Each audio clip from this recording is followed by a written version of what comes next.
Hello everyone, I am Buck WSR Weezer, putting the do into do-it-yourself. I'm filling a waterbed.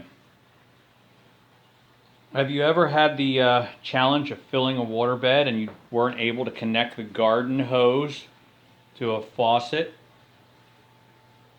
Well, here at the you buy one of these kits and it comes with an adapter right here for the one end of the hose to connect to the mattress. That's fine, no problem.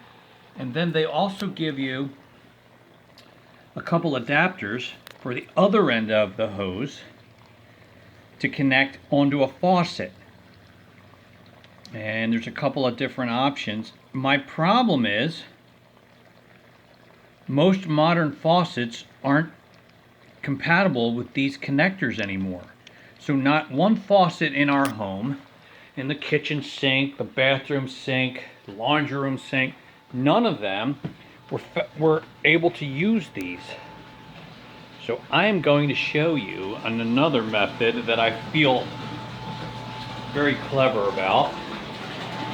Yes, a submersible pump right here inside the bathtub.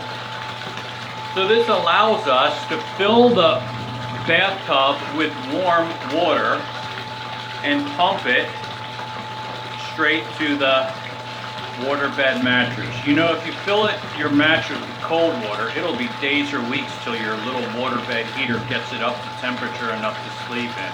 So if you've got one of these submersible pumps, even though these adapters are useless, I've got a great way of filling up the waterbed with warm water. Because I like to fill it up and be able to sleep in it you know, the same day. Now, your water heater will run out of hot water faster than, you know, this will fill up. But if you fill it up, wait to pause for a little bit, let your hot water heater in the house heat up again, you will be able to fill it up with warm water and sleep in it even tonight. So that's just a little tip with the submersible pump when the connectors fail you. Thanks for watching, and I'll see you on the next video. Bye-bye.